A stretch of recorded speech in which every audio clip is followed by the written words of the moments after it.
Salut tout le monde, j'espère que ça va.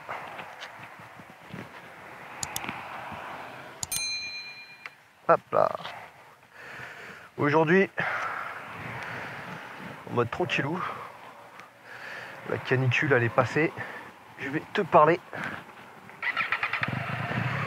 du pourquoi j'ai opté pour le débridage de la moto.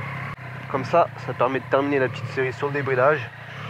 On peut passer à autre chose tranquillement, non? Oui? Ouais.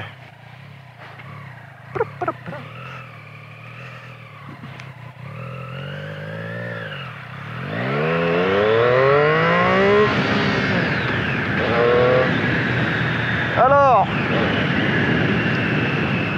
déjà il faut savoir que avant mes accidents, j'étais vraiment pas sur l'idée de débrider la moto. Bon, il y a aussi des raisons personnelles, j'en parlerai pas ici. J'étais vraiment plus sur l'idée de passer, voilà, sur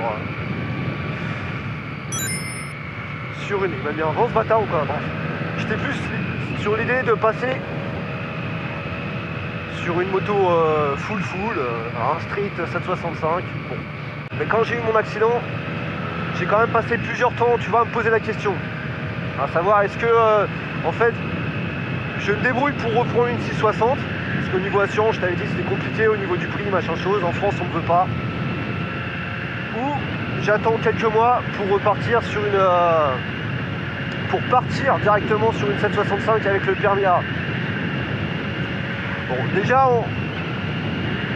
l'assurance du permis... déjà l'assurance de la 660, je me fais quand même déjà bien violenter l'anus.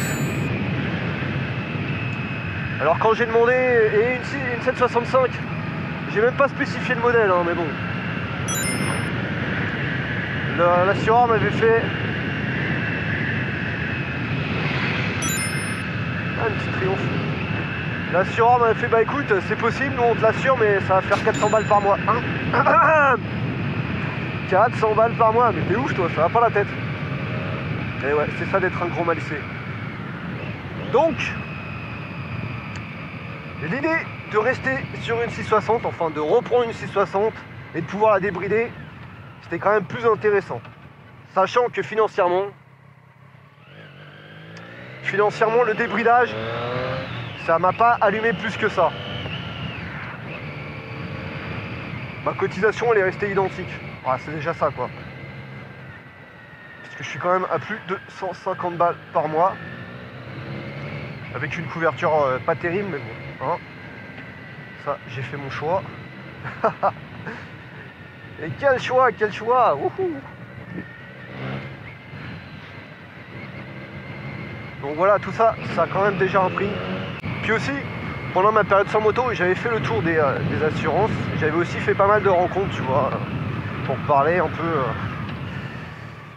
de ce qui s'était passé. Ça fait pas de mal.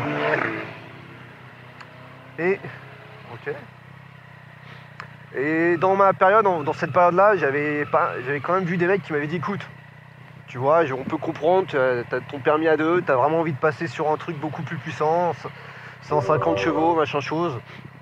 Mais peut-être que tu peux y aller aussi plus doucement. Et que vu ce qui vient de t'arriver, je sortais de 2 accidents, hein, de 2 accidents de merde. Et ben peut-être prendre le temps. Tu vois, t'habituer, y aller doucement. C'est pas la peine de te presser, tu auras l'occasion de la conduire. Ta moto 250 pour 1. Bon après ça, quand je te dis ça, c'est vraiment sur le coup. Mais on va pas se mentir. Sur le coup, j'étais un peu en mode ouais, d'accord. Mais pour des raisons financières et puis salut mec. Et puis pour des raisons financières, mais aussi bien personnelles finalement, parce que écoute, que ce soit une question d'ego ou pas, j'ai quand même eu deux accidents, j'ai défoncé une bécane, donc à un moment, je suis obligé de relativiser et de me poser certaines petites questions simples. Je suis obligé de reconnaître que passer d'une moto de 47 chevaux à 150 chevaux, dans l'extrême, hein, c'est peut-être pas forcément ce qui était le plus juste ou le plus recommandable dans mon cas. Et finalement, déjà doubler la puissance, passer à 95 chevaux, y aller doucement, comme je te disais. C'est peut-être la solution la plus sage. Voilà. Surtout, se refamiliariser avec une moto que je connais, tu vois. Ça fait quand même maintenant... ça fait pas tout à fait 1 an et demi que je roule avec le Street. Mais tu vois, c'est une moto que je connais, que je prends tous les jours, quasiment. Donc, en termes de prise de confiance, c'est pas non plus une mauvaise idée. Là, maintenant, au moment où je te parle, je tourne la vidéo. J'ai déjà débridé la moto depuis un peu plus d'1 mois, donc je me suis vraiment bien habitué.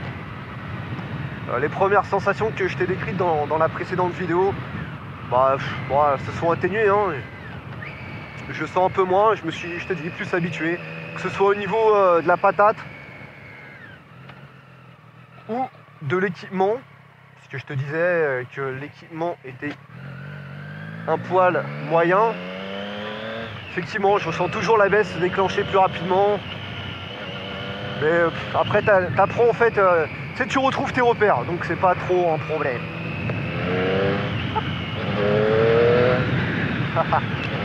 Bon, j'y repense aussi. Quand j'ai acheté la 660, tu t'imagines bien que c'est un petit budget et que ça m'aurait fait chier de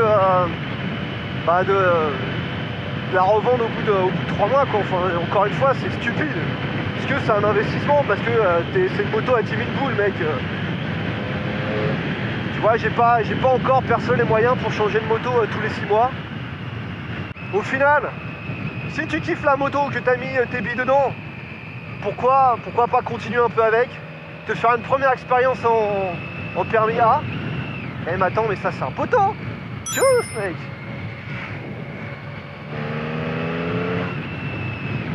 Te faire une première expérience en permis A et puis te laisser le temps de voir ce que ça donne. Au fond, je crois que c'est pas la peine de céder à l'idée que le débridage c'est complètement stupide, machin chose. Mec, fais ce que tu sens, fais ce que tu as envie de faire. Te laisse pas influencer par je sais pas, par tes potos, par ce que tu peux lire sur internet ou machin chose. Ça n'a pas sens. Au final, c'est toi qui conduis la moto, c'est toi qui la payes. Tu vois, c'est toi qui dois te faire plaisir. Et il n'y a pas de honte à conduire une moto débridée. Bon, en tout cas, je kiffe. Je crois que c'est sur ces petites paroles que je vais te laisser. Si tu as des questions, des remarques ou t'es pas d'accord, salut. Fais-toi entendre, t'es le bienvenu, tu le sais. D'ici là, porte-toi bien, fais gaffe. Fais-toi plaisir, profite du beau temps. Et à la prochaine, mec. Allez, ciao. Ouais, j'ai dit salut, mais c'était bizarre en fait. Allez, salut.